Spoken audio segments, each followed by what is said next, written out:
Un poquito de nuevo con el tema de la tensión.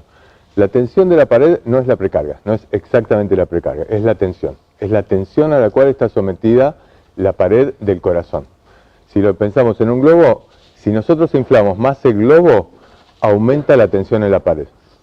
¿Con eso lo pueden ver? ¿Se imaginan esto? Quiere decir que si yo hiciera un pinchazo o lo corto, la fuerza que tengo que hacer para mantener cerrado ese corte es mayor si tiene mayor tensión la pared. Un globo inflado tengo que hacer más fuerza para mantenerlo cerrado. ¿Se entiende? Y la diferencia entre un globo inflado y un globo que no está inflado, ¿cuál es?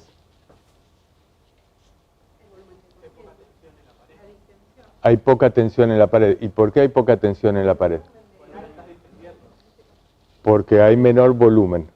Hay menor volumen. Quiere decir que parte de esa cuestión es el volumen. Si yo lo inflo y tiene mayor volumen de aire ahí adentro, eso va a generar mayor tensión. Eso es la precarga. La precarga es el volumen de fin de diástole, que somete a la pared a una determinada tensión. Ese es un factor. ¿Hay algún otro factor?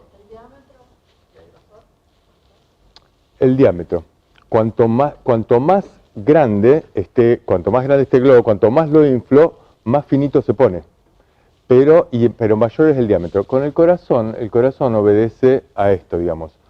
A ver, vuelvo un poquito.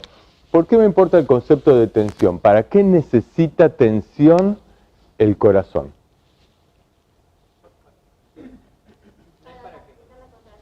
¿Cómo? ¿Por qué? ¿Qué significa facilitar? ¿Por qué? Porque tiene que superar las presiones sistémicas para poder eyectar la sangre. Tiene que superar otra presión. Tiene que generar una presión, una tensión que permita superar otra presión. ¿Esa presión ejercida por quién? ¿Por? Estamos mirando el ventrículo izquierdo. La tensión del ventrículo izquierdo es para superar la tensión de quién, o la presión de la aorta, de la arteria pulmonar, no, está ahí atrás, de la aorta, y después de la aorta, ¿qué viene? Vienen las arteriolas, la aorta, las arterias, las arteriolas. Lo que se modifica mucho por Laplace es el diámetro de las arteriolas. La aorta no se mueve mucho el diámetro, pero las arteriolas sí, se pueden contraer o dilatar. Y eso modifica mucho la presión que se ejerce. Esa presión ejercida por las arteriolas, que se transmite hasta la aorta, y a la cual tiene que superar el corazón, es la poscarga. La poscarga es la presión contra la cual está peleando, ¿está bien? Tiene que superar esto, para la cual tiene que desarrollar una determinada tensión. Cuando desarrolla una tensión suficientemente alta, la válvula aórtica se abre, porque la presión dentro del ventrículo es tan grande que hace que la válvula, que se abre siempre hacia el interior de la aorta, se abra. ¿Está bien? Pero tiene que superar entonces esa poscarga. La poscarga está básicamente determinada por el diámetro, por el radio de las arteriolas. ¿Está bien? La precarga, ¿por qué va a estar determinada? Por el retorno venoso, básicamente por cuánta sangre vuelve al corazón. Y el retorno venoso, ¿por qué está determinado? ¿Qué determina cuánta sangre vuelve al corazón? La dilatación venosa podría ser porque las venas que están ahí atrás del corazón, las venas pulmonares, funcionan como vasos de capacitancia, de alguna manera. O sea, que si aumenta el radio dentro de las venas, ¿aumenta o disminuye la precarga?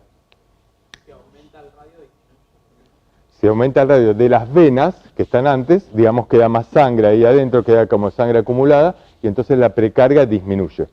Entonces esto podría ser un poquito, pero la capacidad de las venas de contraerse no es tan alta, es menos que las arteriolas. Las arteriolas tienen una capa muscular muy importante, y las venas son más finitas. ¿Qué otra cosa? La volemia. ¿Cuánto volumen de sangre hay circulando? ¿Y el volumen de sangre circulando de qué va a depender? ¿De qué depende cuánto volumen hay circulando? ¿Cuánto retengo de líquido? A ver, ¿y eso de qué depende? ¿Cuánto líquido hay ahí adentro?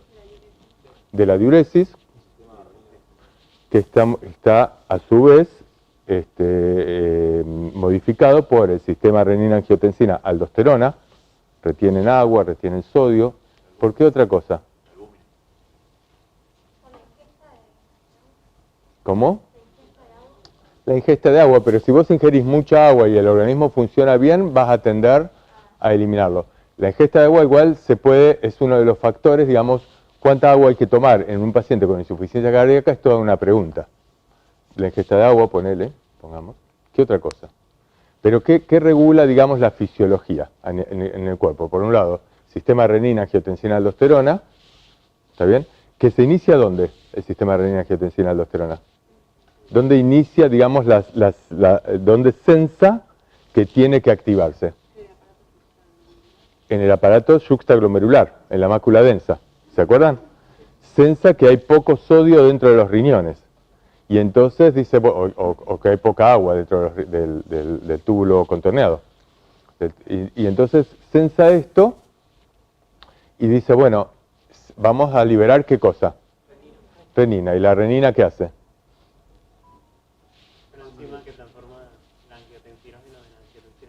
Es una enzima que transforma el angiotensinógeno en angiotensina 1, la angiotensina 1 en angiotensina 2, la angiotensina 2 ¿qué produce? Vasoconstricción y ¿qué otra cosa? ¿Cómo? Liberación de aldosterona y disminuye la excreción de sodio y agua. Produce estas tres cosas. ¿Y la aldosterona qué produce? Lo mismo, aumenta, digamos, la retención de sodio y agua a nivel tubular. O sea que el sistema renina-angiotensina-aldosterona es un sistema que modifica la volemia, o sea, la precarga. ¿Y qué otro sistema va a actuar modificando, digamos, o activando el sistema renina-angiotensina-aldosterona? El sistema nervioso simpático. Ustedes se acuerdan que hay receptores beta, que eran receptores beta 1, si no me equivoco, que producen liberación de renina. Y también producen vasoconstricción. Pueden producir vasodilatación periférica por los beta 2, pero producen vasoconstricción por los alfa 1. O sea que básicamente tiende a predominar los alfa 1. Así que... Entonces, nosotros cuando miramos la tensión de la pared, por un lado esta tensión está determinada por la precarga. Cuánto volumen llega, cuánto aire entra al globo. Y por el otro lado, la tensión de la pared está determinada por el radio. Esto es así, ustedes no sé si se acuerdan de la ley de Starling, de Frank Starling. ¿Qué decía la ley Starling? Hay como dos, la que está la resonancia estática y la cardiomónica, y está la del corazón que a más volumen, mayor contracción y mayor vasoconstricción. Bien, a más volumen, la interacción actina-miocina es mejor. Entonces Starling no miraba la contracción actina-miocina. En ese momento lo que miraba es, decía, a mayor volumen cardíaco, la fuerza y velocidad de contracción es mayor. Y entonces el volumen sistólico va a ser mayor. Entonces, el corazón, cuando hay una insuficiencia, cuando hay necesidad de aumentar el volumen sistólico, una de las posibilidades que tiene es aumentar su diámetro en diástole. Y logra entonces después una mayor fuerza y velocidad de contracción y sistólica. O sea, aumenta el volumen sistólico de esta manera. De esta manera aumenta la tensión. O sea, la tensión es directamente proporcional al radio y es directamente proporcional a la precarga. Pero es inversamente proporcional al espesor. Al espesor de la pared. Esta es la ley de Laplace.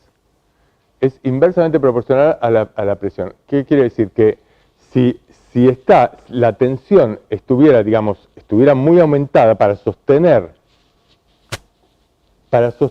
la tensión, lo que necesita el músculo cardíaco es hipertrofiarse, es aumentando, hipertrofiándose, logra sostener las tensiones.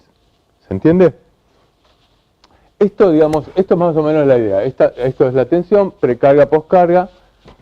Esto los conceptos me interesa mucho más que los entiendan que la cosa de memoria, porque después nos pasa un poco lo que se veía en el parcial. Digamos, podemos acordarnos un concepto, la cuestión es si lo pueden aplicar.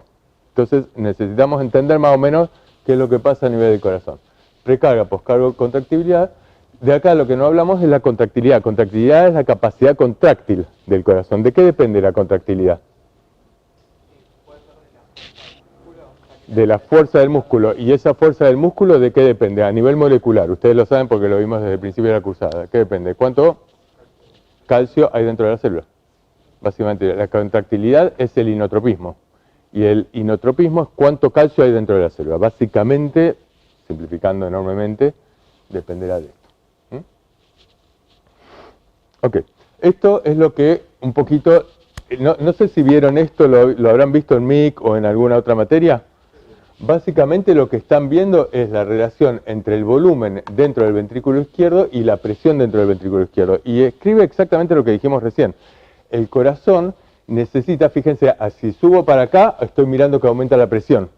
Y lo que está diciendo es, el corazón necesita aumentar mucho la presión dentro del ventrículo para que se abra la válvula aórtica. Una vez que se abre la válvula aórtica, el corazón sigue contrayéndose. Pero el volumen de sangre, el volumen dentro del ventrículo va a disminuir. ¿Por qué va a disminuir? Porque lo va a eyectar. ¿Está bien? Lo eyecta, al principio esto produce mayor presión, pero después cuando hay poca sangre ahí adentro, la presión tiende a caer. Cuando tiende a caer, se vuelve a cerrar la válvula aórtica. ¿Está bien? Y para que se abra la válvula mitral, lo que tiene que ocurrir es relajación cardíaca. Se relaja el ventrículo y al relajarse cae la presión, y cuando cae la presión, la válvula mitral, que solamente se abre desde la aurícula hacia el ventrículo, se abre. Supera la presión dentro de la aurícula, la del ventrículo, y se abre. Y esto es lo que estamos mirando. Se abre la válvula mitral, se cierra la válvula mitral, este es el rulito. ¿Está bien? Pero esto nos mira las relaciones entre precarga, poscarga, etc. Esto no voy a profundizar acá. Esta es la ley de Laplace que veíamos recién. La tensión depende de la presión del radio y es inversamente proporcional al espesor. En la fisiopatología me interesa esto. La fisiopatología, ustedes saben, ¿cómo comenzábamos la fisiopatología de hipertensión? ¿Qué empezábamos mirando? Los determinantes de la presión. Entonces decíamos, presión arterial es igual a volumen minuto por resistencia periférica. Y acá lo que estamos mirando es la capacidad del corazón para llevar sangre a los tejidos, o sea, el volumen minuto. ¿Cuánta sangre llega por minuto al corazón? Y el volumen minuto, entonces, lo descomponíamos. ¿En qué cosas? En volumen sistólico y la frecuencia cardíaca. ¿No? Este era el tema. ¿El volumen sistólico de qué depende? Sí, depende de la precarga y de la contractilidad, pero fíjate, recién acabamos de verlo. La poscarga lo que te modifica es la resistencia periférica, que a su vez es cierto si la resistencia periférica, podemos poner si quieren poscarga porque existe, pero esto no es que el volumen sistólico va a estar determinado por esto, o sea, si aumenta mucho la resistencia periférica, por ejemplo, hay una estenosis aórtica o hay hipertensión. La hipertensión significa que las arteriolas están contraídas, entonces aumenta la resistencia periférica. Contra esa resistencia periférica va a tener que aumentar el volumen sistólico, de alguna manera. Como por ejemplo, y empezando a dilatarse. En cada diástole aumenta por Starling, aumenta el volumen y después va a tender a contraerse. Esa es una manera.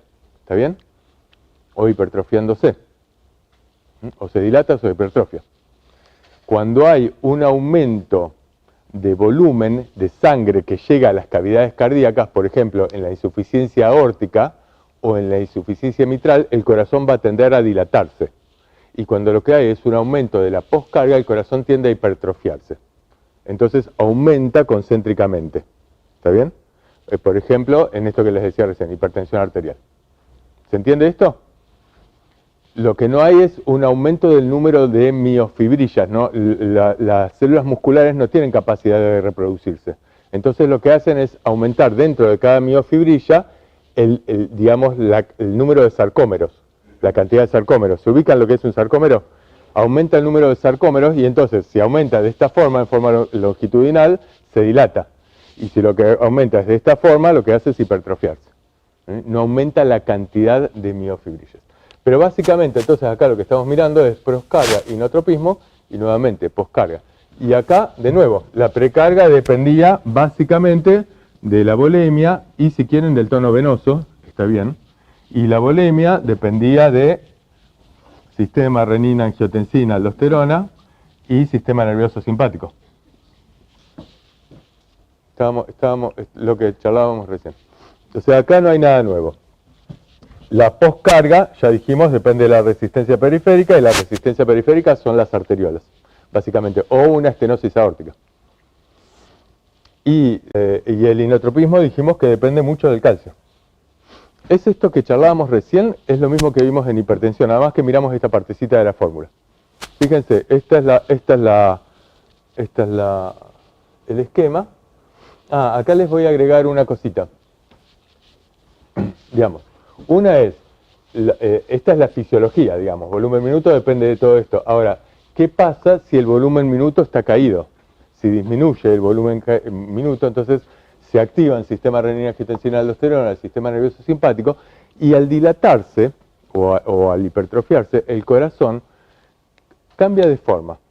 Se produce lo que se llama una remodelación cardíaca, o sea, aumentan la cantidad de tejido conectivo, de fibra, y el corazón cambia de forma, no es que simplemente se dilata, entra a sufrir. ¿Y esto por qué cambia de forma? Por acción básicamente del sistema renina-angiotensina, angiotensina y del sistema nervioso simpático menos, pero básicamente del sistema renina-angiotensina-aldosterona. ¿Está bien? Y también de otras sustancias. Digamos, el corazón tiende a sufrir una remodelación.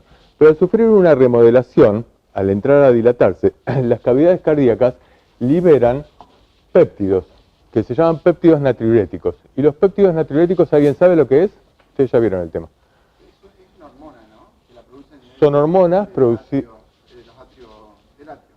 Muy bien. ¿Qué es el atrio? Las aurículas. Muy bien. Sobre todo a nivel de las aurículas, el resto del corazón también, pero sobre todo a nivel de las aurículas, producen una hormona. Y esa hormona la llamamos péptido natriurético. Y como su nombre lo indica, el péptido natriurético, ¿qué hace? Aumenta la diuresis y la natriuresis. Aumenta la excreción de sodio y agua. Eso es lo que va a hacer. O sea, acción opuesta a esto, al sistema renina, angiotensina, aldosterona. ¿Por qué? Porque dijimos que por Starling, si el corazón se dilata, aumenta el volumen sistólico. Pero si el corazón se dilata demasiado, dejan de interactuar las fibrillas. Dejan de interactuar, no, interactúan mal, empiezan a funcionar mal. Y la fuerza de contracción disminuye. Entonces, mecanismos que en un inicio son compensatorios, como Starling, como la dilatación cardíaca, después van a ser deleterios. Van a hacer que empeore la función cardíaca. ¿Se entiende? Entonces, esto lo que va a tender a hacer es de alguna manera compensar esto. Esto es lo que hacen los péptidos natriuréticos. Cuando aumenta la natriuresis, o cuando decimos que aumenta la diuresis, es un poco que aumentan las dos a la vez, ¿o no? Aumentan los dos a la vez. Aumenta la eliminación de sodio y de agua. Claro, porque una depende de la otra. Sí, aumentar el sodio arrastra el agua también. Hay fármacos que actúan sobre los péptidos natriuréticos. Hay fármacos que actúan sobre los péptidos natriuréticos, exactamente. Todo esto, a ver, ¿cuáles son? Acá el compañero aporta que hay fármacos que actúan sobre los péptidos natriuréticos. ¿Qué fármacos van a ser? ¿Inhibidores de la neprilicina? El inhibidor de la neprilicina. Entonces, vamos a agregar acá este concepto de la neprilicina, que ¿qué es la neprilicina? Supongo que no sé, que será una enzima que interviene en la degradación de los péptidos natriuréticos. Ok. ¿Se acuerdan esto? ¿Algo se acuerdan?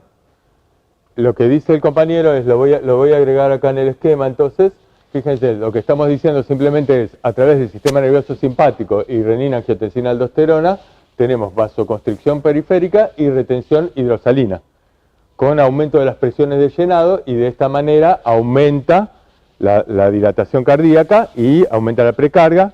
Esto es lo que veníamos diciendo hasta ahora. Y también aumenta la contractilidad por sistema nervioso simpático, pero se produce remodelamiento cardíaco. El remodelamiento cardíaco es cambio de la forma. No es que simplemente el corazón aumenta, se hipertrofia o se dilata, sino que hay más tejido conectivo, interactúa peor, hay más riesgo entonces de arritmias, ¿está bien? Y también más riesgo de isquemias, porque en la remodelación cardíaca hay parte del corazón que no funciona muy bien, y además, no sé si ustedes se acuerdan, pero el corazón se irriga en diástole. El corazón se irriga en diástole, quiere decir que tiene que haber arterias transmurales que pasan a través de la capa cardíaca para irrigarlo, y si está hipertrofiado, se contrae, aumenta la presión de esas arterias. Y entonces no alcanza con la presión que viene de la aorta para que llegue ahí. Entonces el corazón se irriga peor. Entonces hay mucho más riesgo de arritmias, hay más riesgo de isquemias. Y además de los síntomas de la insuficiencia cardíaca que ahora vamos a ver, tenemos más riesgo de infarto, de muerte súbita, de arritmias en la insuficiencia cardíaca. La mortalidad en personas con insuficiencia cardíaca es alta, es altísima, más alta que un cáncer, que muchos cánceres, no. Pero digamos, a 5 años la mitad de las personas está muerta. Estamos hablando de cualquier tipo de insuficiencia cardíaca, diastólica o sistólica, o sea, ¿esto se puede modificar con medicación? Sí. ¿Cuánto? Bueno, es toda la discusión. ¿Se entiende? Pero estamos hablando de una enfermedad grave, aprovecho para decir que además es frecuente, más o menos, el cálculo se los digo así, ahora lo pasamos rápidamente, pero el cálculo es más o menos un 1% de la población, o sea, 1 de cada 100. Pero si miran en personas ancianos, mayores de 65, 70 años, es el 10%. 10 personas, 10 viejitos de cada 100 tienen insuficiencia cardíaca, y por encima de los 80, por encima tienen más de 30%. Y la insuficiencia cardíaca, les agrego este dato, no es reconocida por los médicos.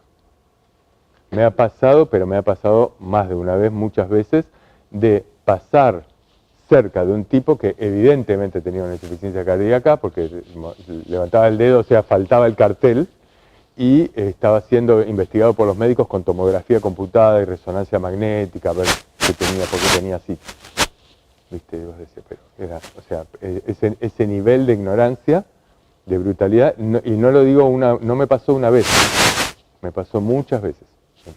Es muy habitual que lleguen a consultorio o a guardia personas que tienen disnea, que tienen ortopnea, que tienen fatiga, que están confusas, y los médicos les entran a pedir resonancia, tomografía, cerebro, hígado, no sé.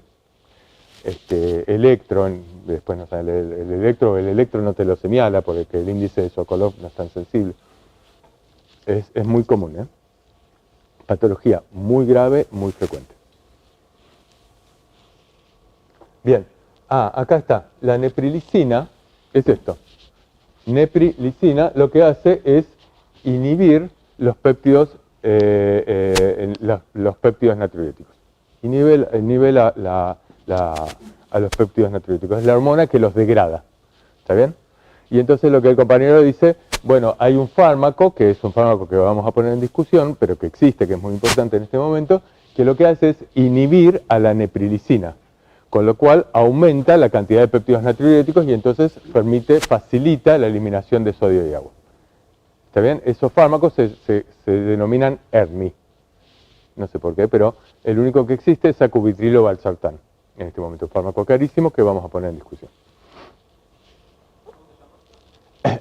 Sacubitrilo valsartán. El valsartán es uno de los componentes, el otro es el sacubitrilo. Sacubitrilo con valsartán. Sacubitrilo valsartán. Ok. Entonces, la neprilicina, además de inhibir a los péptidos, de degradar a los péptidos natriuréticos, degrada otras sustancias. Por ejemplo, degrada a la angiotensina 2. Y entonces, como la degrada la angiotensina 2, para impedir que, digamos, este fármaco, sacubitrilo valsartán, tiene un componente que inhibe a la neprilicina y tiene otro componente que es el valsartán, para impedir la acción sobre la angiotensina 2. ¿Se entiende? Por eso se han combinado sacubitrilo con valsartán, porque degrada a los dos, digamos, necesitan aumentar los niveles de esto, pero no de esto. Entonces bloquean los receptores de angiotensina 2 con valsartán, sacubitrilo, valsartán. Y también degrada otras sustancias, por ejemplo, los beta amiloides. Los beta amiloides, ¿alguien sabe qué son? ¿Alguno les suena qué son las proteínas beta-amiloides? ¿Dónde se acumulan? Beta-amiloides. Son las del Alzheimer. Son las del Alzheimer. Entonces, y casualmente la neprilicina también degrada los beta-amiloides, entre otras sustancias. También degrada la bradiquinina, por ejemplo. Hay otras sustancias, pero pongamos los beta-amiloides como para acordarnos algo. Lo cual, digamos, nos plantea un signo de pregunta, porque los beta-amiloides, como plantea el compañero, están muy vinculados con el Alzheimer. O sea, ¿cuándo decimos que una persona tiene Alzheimer? Y cuando tiene acumulación de beta-amiloides. Variable subrogada, pero válida. Y si esta la degrada, quizá lo que esté haciendo es aumentar los niveles de demencia en el mundo y por eso estamos así. Podría ser. Nadie lo sabe. O sea, los mecanismos de acción que funcionan, por ejemplo, sobre demencias, no se sabe qué ocurre. Si ocurren o no. Porque para estudiar si un fármaco produce demencias, tendríamos que ver qué pasa con ese fármaco después de 30 años de darlo, 20 años de darlo. ¿Está bien? De paso les digo que tanto el enalapril como los ARA2 también in vitro aumentan los niveles de beta-amiloides. O sea que, ojo, cuando nosotros damos el enalapril como primer fármaco o ARA2 como primer fármaco, no estamos sabiendo, no es que no estamos calculando, no sabemos si aumenta el riesgo de demencia o no. Esto no está confirmado en estudios, en ensayos clínicos, estudios clínicos, pero también es muy difícil confirmarlo. ¿Eso pasa con todos los IECA? Con todos los IECA. Con todos los IECA, con los ARA2, pero mucho más con los inhibidores de neprilicina, que digamos la neprilicina es la responsable. Bien, entonces, esto es un poquito lo que les contaba recién. Digamos, el corazón se hipertrofia o se dilata, sufre remodelación.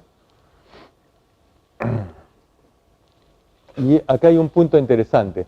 La remodelación puede ser modificada.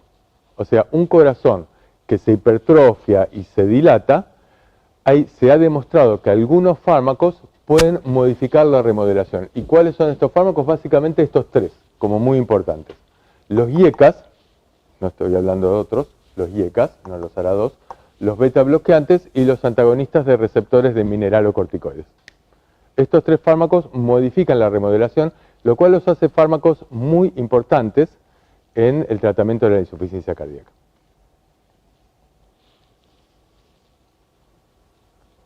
La resincronización cardíaca también. Lo que pasa es que la resincronización cardíaca tiene un nivel de evidencia más bajo porque lo hizo en un solo estudio. Entonces, lo ha mostrado, pero lo ha mostrado en un solo estudio. Ok. Entonces, les voy a saltear un poquito a otra cosa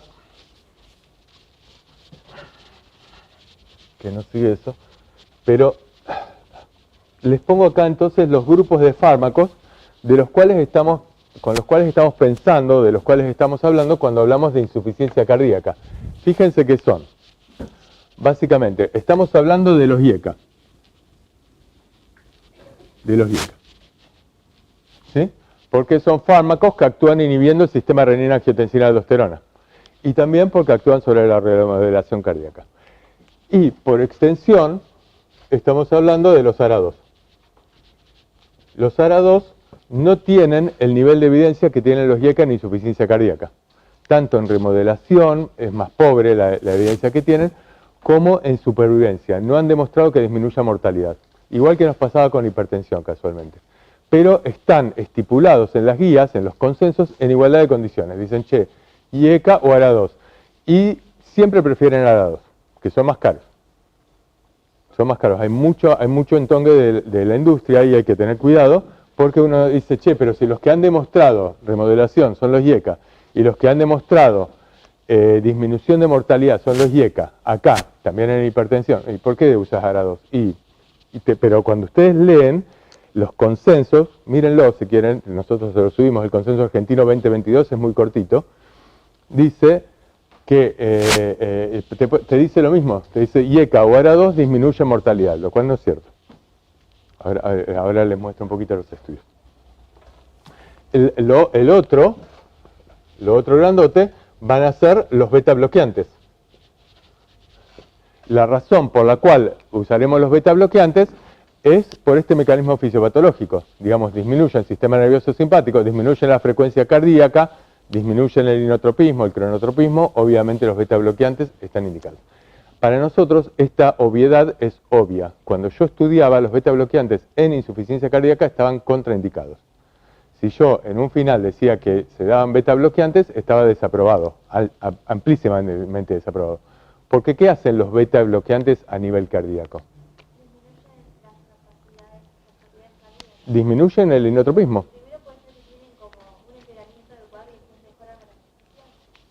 No sé, pero disminuyen el inotropismo, disminuyen la fuerza de contracción.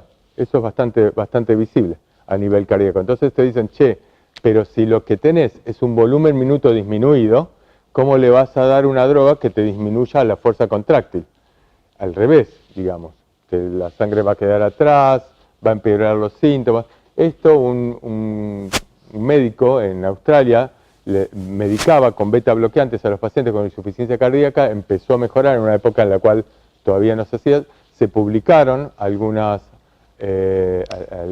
casos y a partir de esos casos se inició algún estudio y se descubrió que, bueno, en realidad los beta bloqueantes mejoran los cuadros de insuficiencia cardíaca, disminuyen los síntomas y tanto que en algún momento se hicieron ensayos clínicos grandes y son una de las drogas que demuestran disminuir mortalidad. Tanto los IECA como los beta bloqueantes disminuyen mortalidad en insuficiencia cardíaca. Una droga que disminuye mortalidad es porque disminuye lo anterior. Disminuye los síntomas, disminuye la hospitalización y disminuye mortalidad. No todas las drogas lo hacen. Y el tercer grupo de drogas muy importante son los antagonistas de receptores de mineralocorticoides, que ustedes saben cuáles son los nombres. ¿Cuáles son? Fuerte. Espironolactona y eplerenone. Son estos dos. Entonces los antagonistas de receptores de mineralocorticoides han demostrado con evidencia convincente de que disminuyen mortalidad y que modifican la remodelación. Entonces, hasta hace muy poquito, el tratamiento de insuficiencia cardíaca era IECA. Si con IECA no andaba, le podías poner un ARA2. O sea, IECA puede andar, pero le produce tos. 20% de los pacientes tienen tos. Alguno podrá tener angioedema, muy raro, pero puede ocurrir. A ese dale ARA2. Eso te decía la guía. Y hay que darle sí o sí beta bloqueante. Pero, profe, no juntos, ¿no? O sea, el IECA Nunca juntos, nunca juntos. O es IECA o es ARA2. ¿Puede ser que se den en dosis más bajas? No, la dosis de IECA, de enalapril, es indicada en insuficiencia cardíaca, es 40 miligramos día. No se usa dosis más bajas, o sea que es la dosis máxima de enalapril. Y la dosis del ARA2 depende, pero qué sé yo, 160 miligramos de valsartán, que es una dosis muy alta. O sea, son dosis altas. No. A dosis plenas. O sea, lo que te indican las guías es, che, subí hasta que la dosis sea adecuada. Obviamente siempre, digamos, tratamos de manejarnos con las dosis que no llegan a producir tanto efecto adverso, ¿verdad? Pero si lo necesita, vamos hasta 40 miligramos de día de enalapril, esa es la indicación. Los beta bloqueantes, los mismos más o menos que conocemos de cardiopatía isquémica, ustedes ya conocen, bisoprolol, metoprolol, atenolol se utiliza, aunque no hay estudios directos con atenolol, pero es de los más indicados, son todos bloqueantes beta 1. El carvedilol, bloqueante beta 1 y bloqueante alfa 1, que tiene mucha evidencia en insuficiencia cardíaca, lo agregamos acá. El carvedilol, que en cardiopatía isquémica no tiene tanta evidencia, en insuficiencia cardíaca sí. O sea, bloqueantes beta 1 y bloqueantes beta 1 alfa 1. Y el nebivolol, que no tiene demasiada evidencia, y lo agregan, es más caro que los demás, y lo agregan, no sé si por una cuestión de la industria, pero está en los consensos. ¿El bisoprolol sigue siendo uno de los mejores como en cardiopatía isquémica? Mira, mejores no existe, la palabra mejores no existe. Acá me decís más eficacia, seguro. Entonces, ¿cuál es la pregunta? No, si bisoprolol disminuye más los síntomas que un nebivolol. No, primero porque no hay estudios con nebivolol. Y segundo, porque no hay estudios cabeza a cabeza. Los beta bloqueantes, los estudios, no existe un estudio donde comparan una rama metoprolol y en otra bisoprolol. Debe existir, no sé, pero hay que ponerse a buscar muy en serio. No, o sea, no hay mucha evidencia que comparen cabeza a cabeza.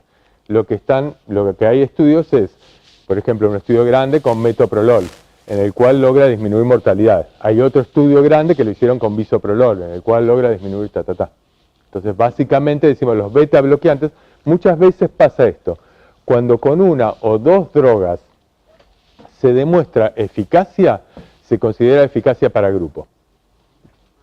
La industria considera que todo el grupo es eficaz, lo cual es discutible, porque lo demostró este beta bloqueante, no este otro. Pero en general, cuando se habla de eficacia, porque no, es difícil conseguir ensayos clínicos con todo, y muchas veces la industria aprovecha y lo mete. Y entonces cuando hablamos de eficacia decimos los beta bloqueantes son eficaces. Los IECA son eficaces, aunque el estudio se haya hecho con ramipril. En el caso de los IECA hay varios estudios con enalapril, ramipril, captopril, etc. Pero, ¿está bien? ¿Se entiende? Lo cual a veces también se aprovecha. En cambio, en seguridad, ojo que en seguridad puede haber diferencias importantes. Una droga puede producir un efecto adverso y no necesita, qué sé yo, los inhibidores SGLT2, que ahora se los presento, la dapaglifosina, ¿se acuerdan eso de clínica? En clínica los vieron, me contó Luis. La empaglifosina, la dapaglifosina, algunos, la canaglifosina, por ejemplo, produce aumento de amputaciones. Y los otros no lo han demostrado. Entonces dicen, che, no, solo lo produce la canaglifosina, los demás no. Pero la eficacia se lo atribuyen a todos. En general es medio así, la eficacia, y vamos a tomarlo así porque es imposible mirar estudio por estudio. Para ustedes, para nosotros, para todos. Pero la eficacia, entonces decimos, che, los beta bloqueantes son eficaces para. ¿Está bien? Y de paso, aprovecho para ayudarlos en una cuestión, chicos. Vieron que en el parcial les pedíamos si un medicamento es, lo ponen en su formulario P o no lo ponen. Entonces, si ponen el formulario P, desarrollan todo. Y si no lo ponen, tienen que explicar por qué no lo ponen. Uno puede decir, ¿y por qué yo no pondría canaglifosina? Porque produce amputaciones, correctísimo. Pero si el medicamento o el grupo de medicamentos no es eficaz, no tienen que estudiar todo lo demás. Porque la eficacia es el cuello de botella. Si un medicamento no es eficaz para lo que quieren que sea eficaz, para ese objetivo terapéutico, no tiene, o sea, puede ser un medicamento gratis, que no tenga efectos adversos y que no sé qué, pero no es eficaz. Y entonces no lo uso. ¿Entienden? A mí me pasa mucho en el centro de salud. En el centro de salud, yo estoy en un centro de salud muy grande, hay como 100 médicos, un hospitalito local, digamos, y los médicos usan, no sé, les regalan, viene el visitador y regalan fármacos que bajan la glucemia, pero no modifican mortalidad, no modifican cardiopatía, no modifican retinopatía, no tienen evidencia, solo bajan la glucemia. Saxagliptina, inhibidores de PP4. Yo le digo, che, te están regalando la saxagliptina, ¿y para qué se la das? Y porque está acá, ¿viste? Y algo le tenemos que dar. Y yo digo, pero le estás dando algo que no sirve para nada. O sea, en otras palabras, se los digo en esas palabras, porque el término de eficacia es más complejo, pero en otras palabras, es un fármaco que no es eficaz. Y le agregás efectos adversos. Porque todos los fármacos tienen efectos adversos. Entonces, ¿para qué se lo das? Esta discusión es muy difícil para una persona que no entiende el concepto de eficacia. Porque te digo, sí, pero algo hace, te baja la glucemia. Y yo digo, pero si no demostró nada, solo bajar la glucemia. La glucemia es una variable subrogada. Y lo que vos querés es que el tipo no tenga infartos, o no quede ciego. Y bajando la glucemia no modifica eso. ¿Para qué se lo das? Este nivel de discusión, si no podemos desglosar estos términos, no es posible. En mi centro de salud no es posible. Bueno.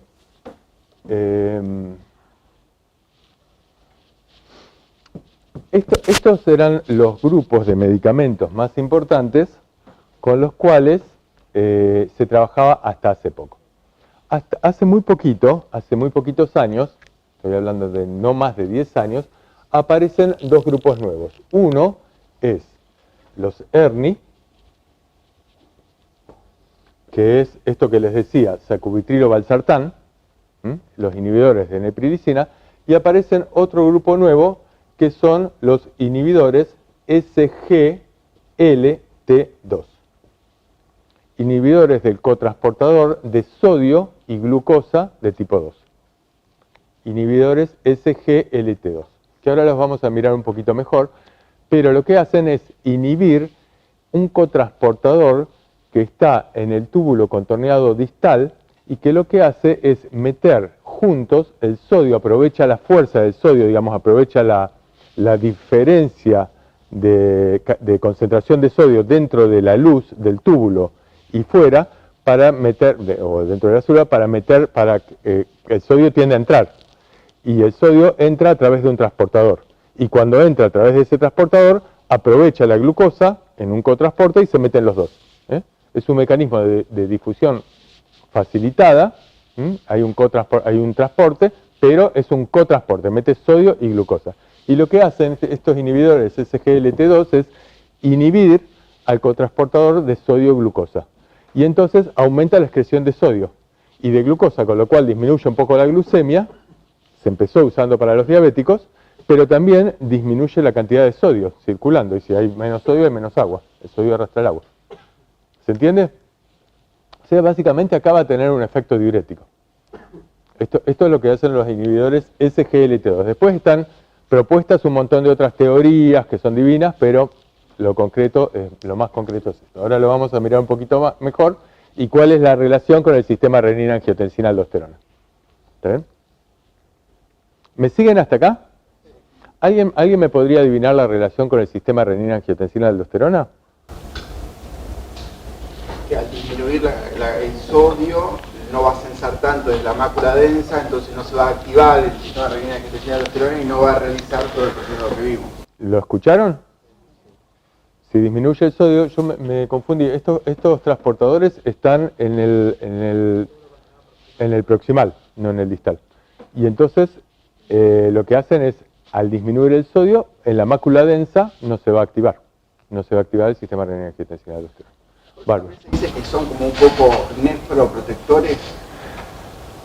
Claro, serían nefroprotectores porque al no activarse el sistema renina-angiotensina-aldosterona, digamos, parte de la activación del sistema renina-angiotensina-aldosterona es modificar la arteriola aferente del flujo de sangre, y al no modificar esto, digamos, sería renoprotector. Esto podría ser. Hay varios mecanismos. La relación entre la arteriola eferente y la vena y la arteriola eferente. Digamos. Bueno, digamos, al disminuir la presión de filtración sería protector renal. Sí, sería uno de los mecanismos. Entonces, vuelvo a esto. Prefiero decírselos así porque si no después les hago la chorrera de medicamentos y no se acuerdan de nada. Entonces se los relaciono un poquito con la fisiopatología y después volvemos con esto. Pero hasta hace unos años, todos los pacientes que tenían insuficiencia cardíaca te decían, bueno, sí o sí dale un beta bloqueante, dale un IECA. Si tiene síntomas, dale un diurético, una tiazida. Si tiene muchos síntomas, o sea, es una insuficiencia cardíaca aguda, dale un diurético que es la furosemida, un diurético muy fuerte.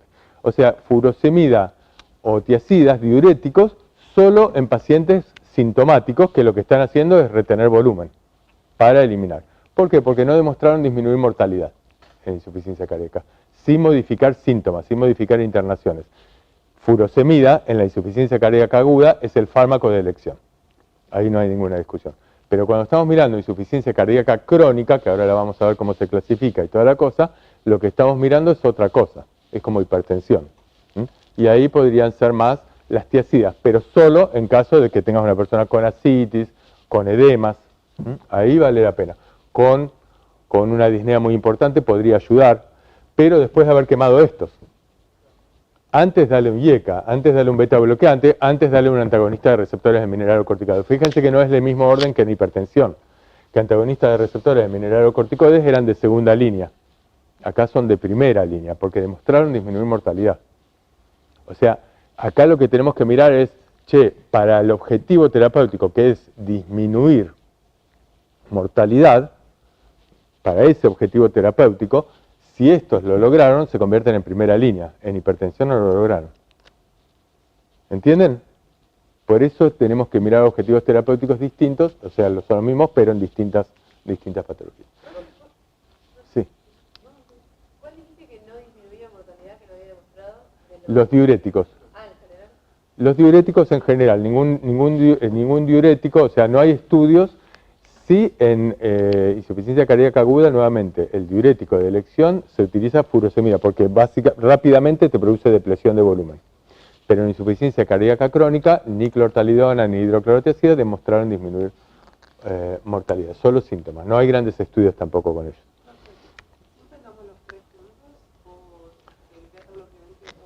Bueno, la discusión de si se dan juntos o escalonados, digamos, las guías más actuales lo que tienden es a ser más agresivas. Entonces rápidamente te dicen, bueno, empezar rápidamente con todo, lo más rápidamente que puedas y a dosis lo más alta que puedas. Pero las guías actuales te reemplazan los IECA y te dicen, mira, como primera elección no es esta. Como primera elección son el sacubitrilo valsartán. Y esto te estoy diciendo la guía del American College of Cardiology, ACC, una guía que se hizo hace un par de años, te dice esto. Dale beta bloqueantes, dale antagonistas de receptores mineralocorticoides, pero en vez de IECA, ya directamente te proponen empezar con esto. Y esto lo sustentan con un solo estudio, este es el problema, con un solo estudio muy importante, el Paradigm, que lo vamos a mirar un poquito y te dicen, en función de los resultados de este estudio, empezá con sacubitrilo valsartán.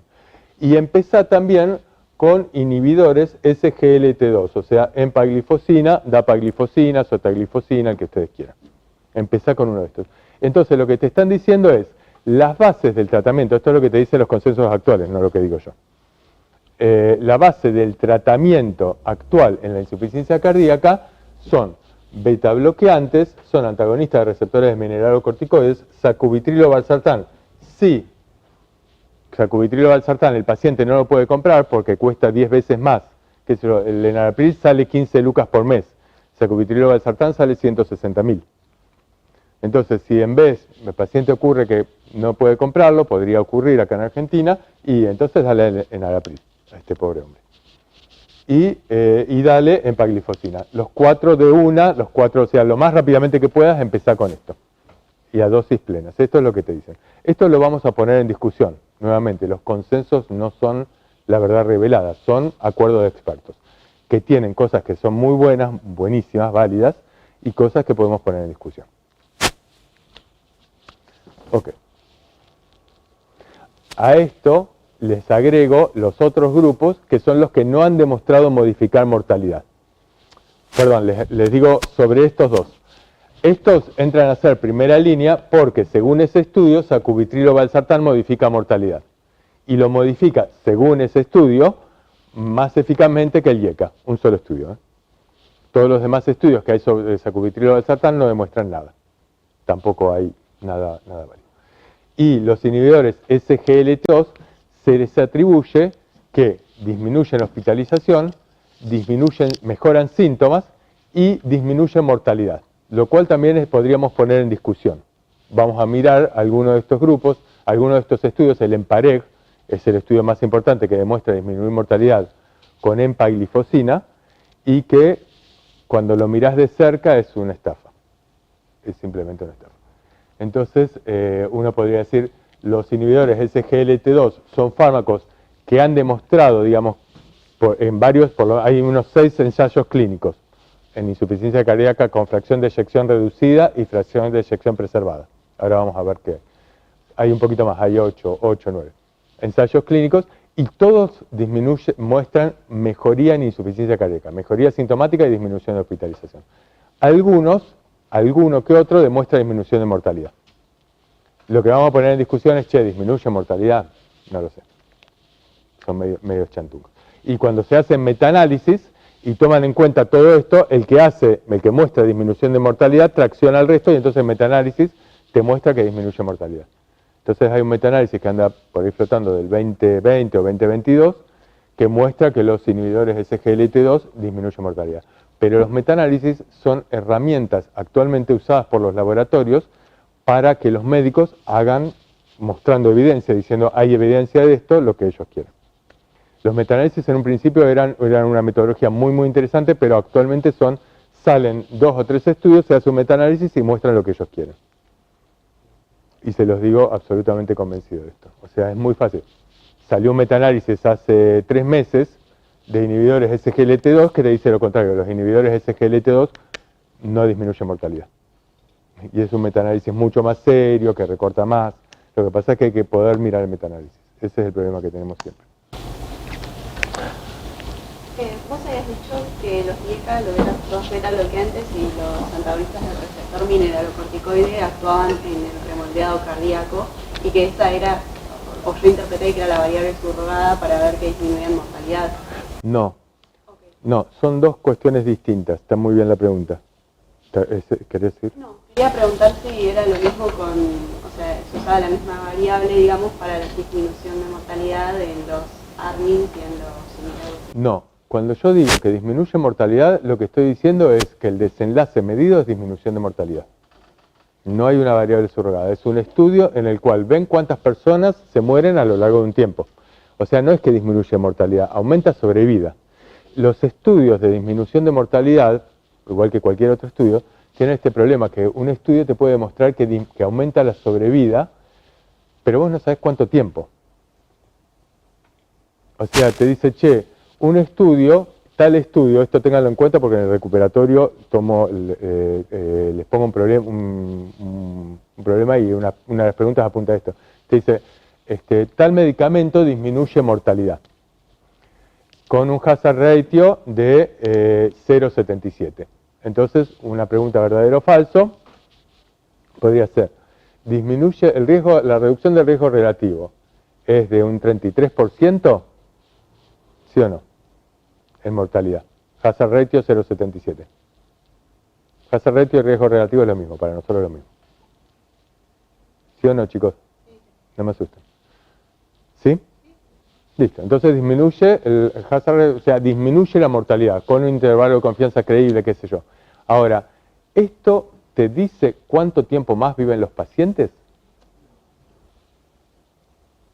Ese es el tema. No sabemos si los pacientes van a vivir un mes más, un año más, 10 años más. O sea, si tomando el medicamento durante el tiempo que dura el estudio, 5 años, al bajar mortalidad, te parece que bajar algo muy importante. Pero cuando miramos, qué sé yo, es como discutible. Es como sumamente discutible.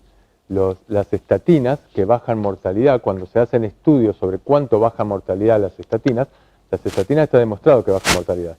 Pero hay estudios, hay tipos que se dedican a esto, de la British Medical Journal, de revistas muy prestigiosas, y te dicen, sí, che, modifica mortalidad, ¿cuánto? Una semana. Quiere decir que tomó 5 años estatinas, le produce miopatías, dolor de cabeza, no sé qué. Y es discutible. ¿Se entienden esto? Ojo con el término disminución de mortalidad. Disminución de mortalidad significa sobrevida.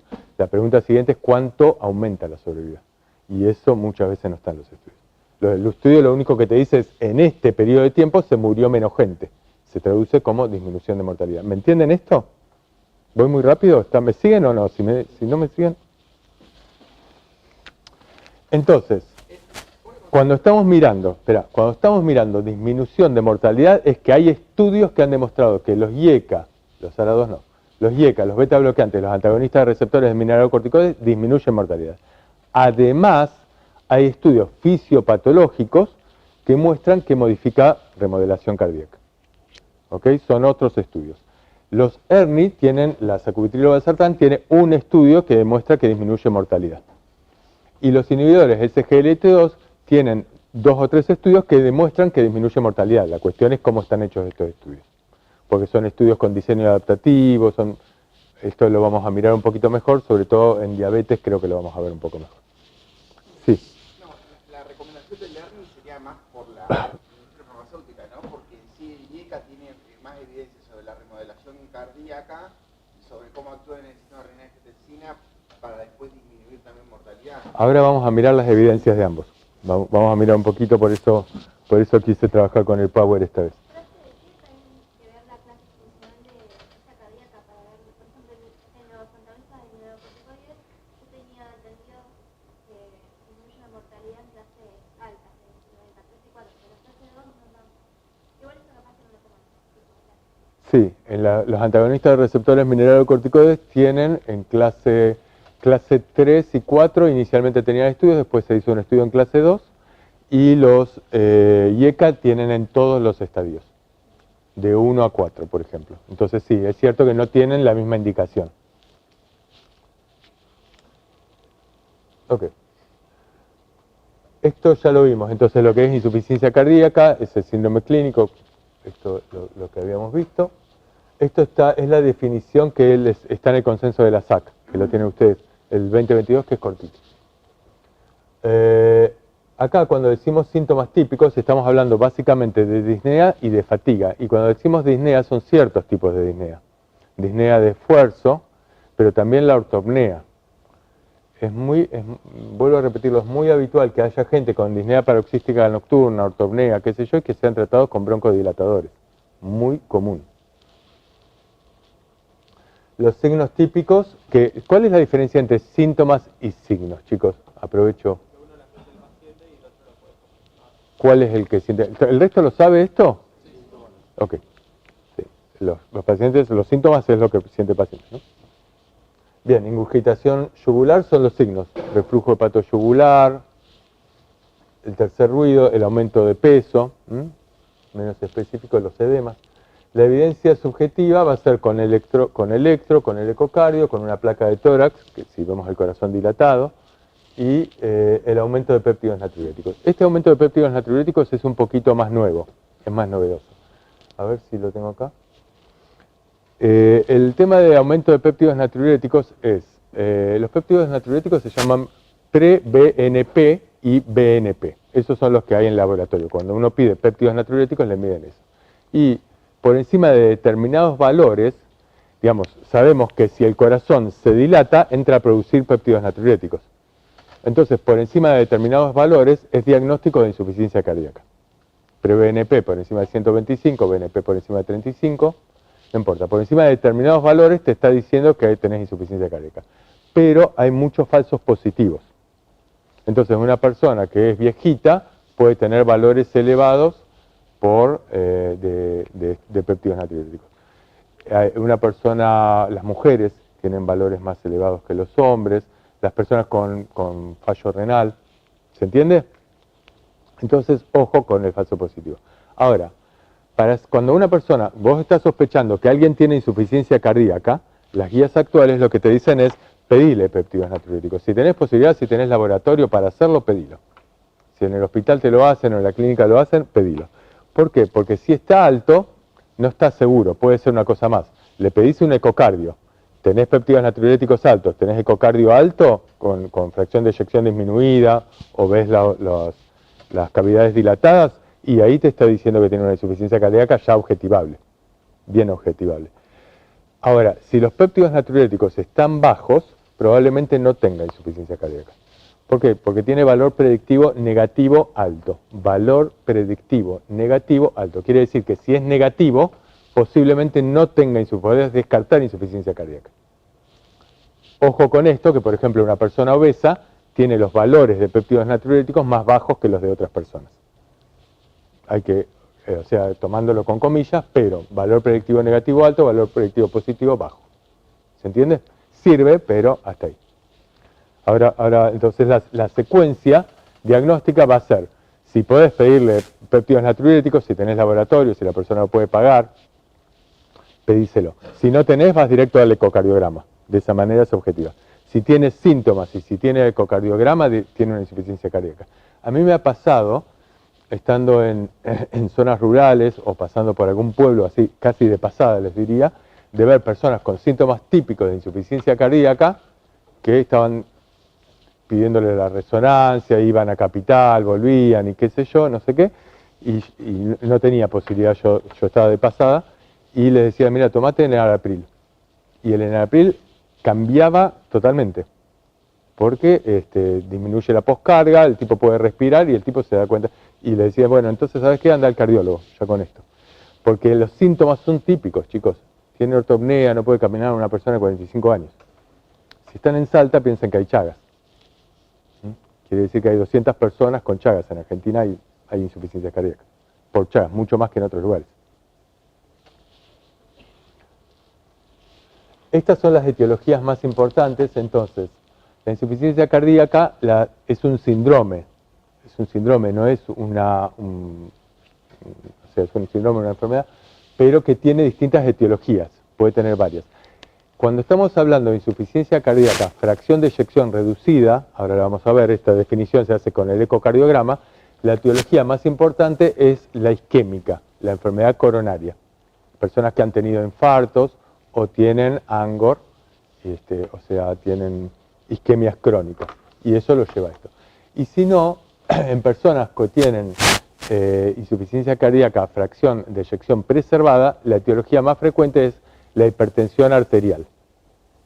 La hipertensión arterial, pongamos estos dos. Y acá en Argentina, sí o sí, recordar enfermedad de Chagas. Todas esas son etiologías, no se olviden de estas. Esta es la clasificación que les decía recién. Les hacen el ecocardiograma. Si la fracción de eyección es menor al 40%, hablamos de insuficiencia cardíaca, fracción de eyección reducida. Si es mayor del 50%, insuficiencia cardíaca, fracción de eyección preservada. Y si está entre el 40 y el 50%, estamos hablando de insuficiencia cardíaca levemente reducida o límite, que hay mucho más grises ahí. ¿Está bien? Ok. Bueno, y después está la insuficiencia cardíaca con fracción de eyección mejorada, que es una persona que tiene insuficiencia cardíaca con fracción de eyección reducida, pero que con el tratamiento mejoró. Chao. La presentación puede ser aguda o crónica. La mortalidad después de la aguda es muy alta. 30% de las personas que tienen una insuficiencia cardíaca aguda van a estar muertos al año, y de la crónica un poco menos. Y esta es otra clasificación. Esta clasificación, les cuento esto y hacemos un descansito un poquito, que me parece que estamos... Esta clasificación es muy interesante. Hasta hace un tiempo, los consensos presentaban esta clasificación, sobre todo los consensos europeos, en estadios A, B, C y D. Y hay una nueva clasificación que dice lo mismo, exactamente lo mismo, le pusieron otro nombre. Estadio A es una persona que tiene factores de riesgo. Hipertensión, es viejito, tiene una miocardiopatía hipertrófica, tuvo isquemias.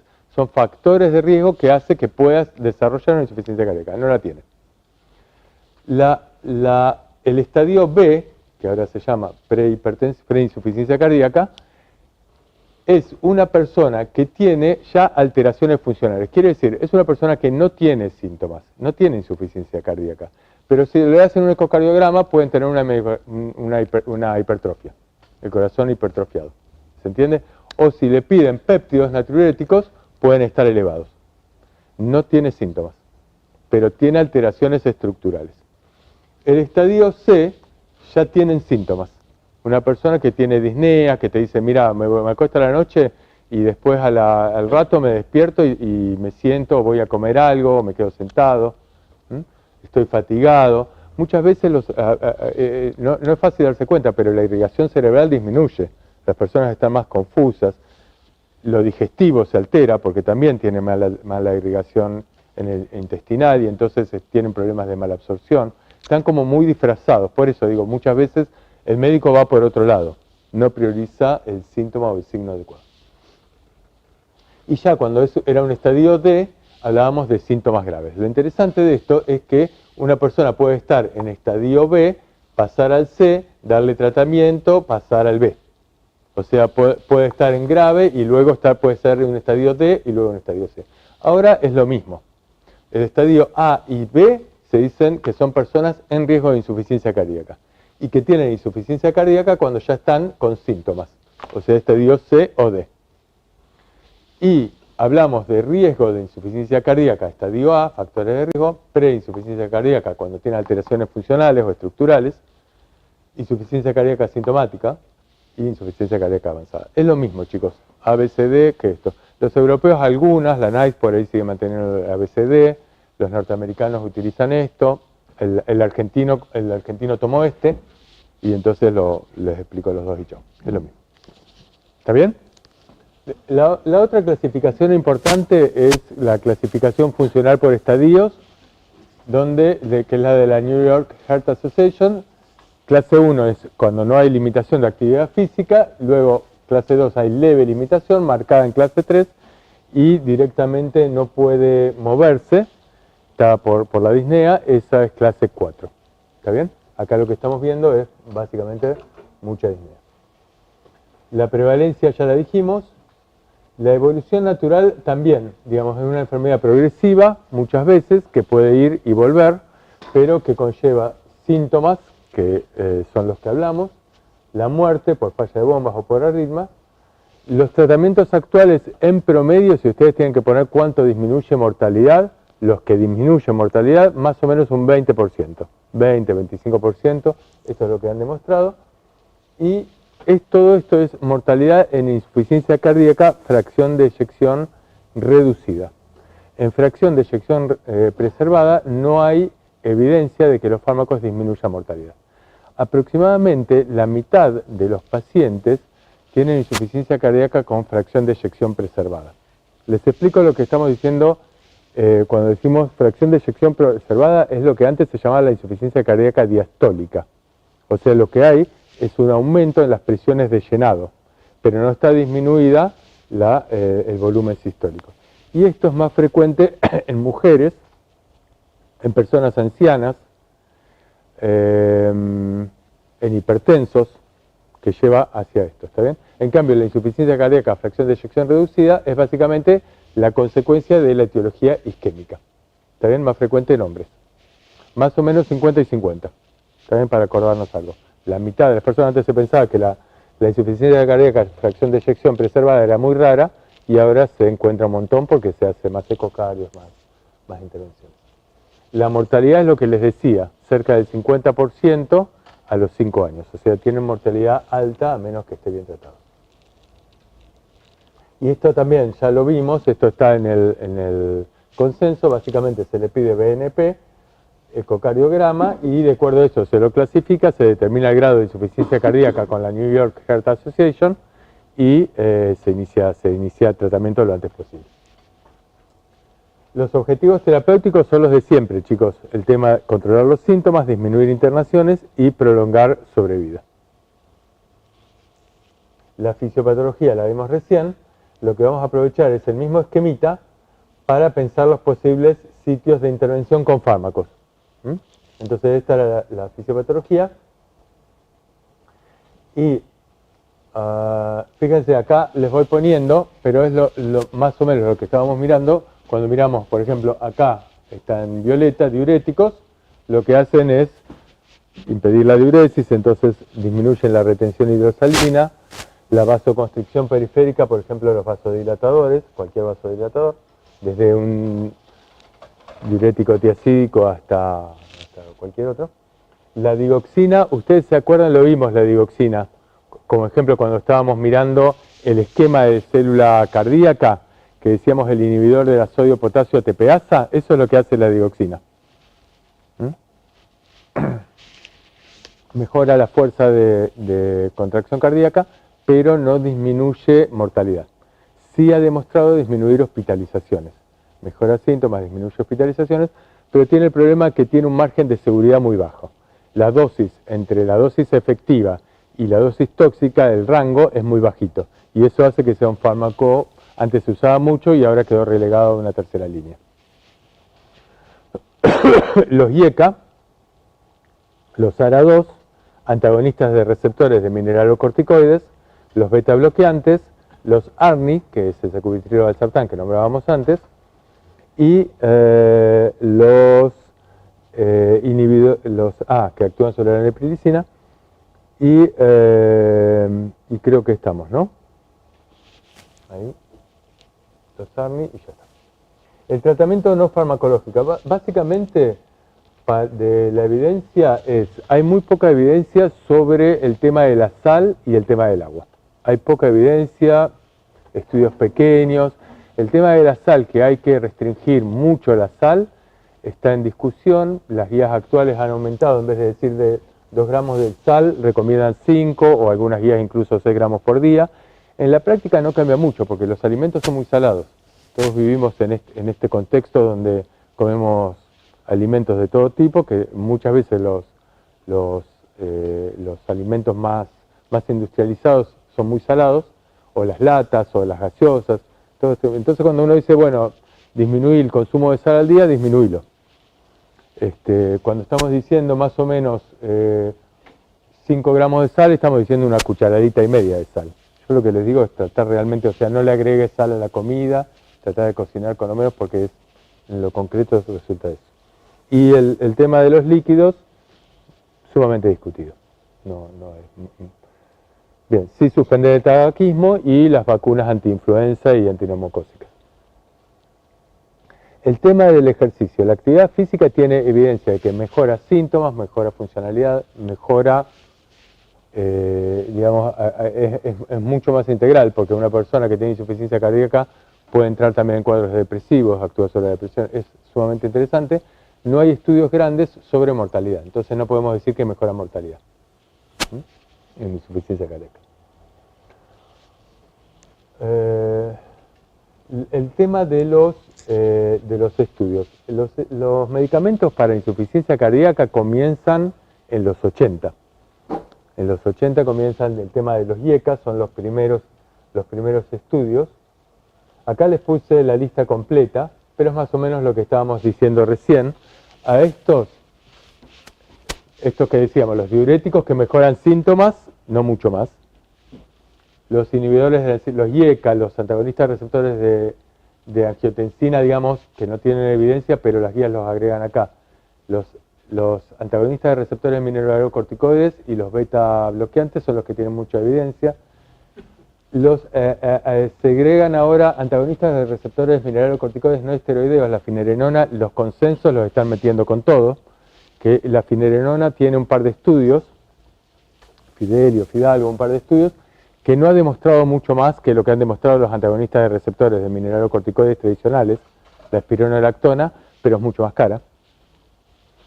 Los antagonistas de neprilicina, que ahora vamos a hablar un poquito mejor, inhibidores de SGLT2, ahora los vamos a ver, bloqueantes beta, y la digital, que es la digoxina. La ivabradina, ustedes la vieron en cardiopatía isquémica, la ivabradina disminuye la frecuencia cardíaca sin modificar el inotropismo. En insuficiencia cardíaca tiene un estudio, podría ser un fármaco de segunda, tercera línea, cuarta.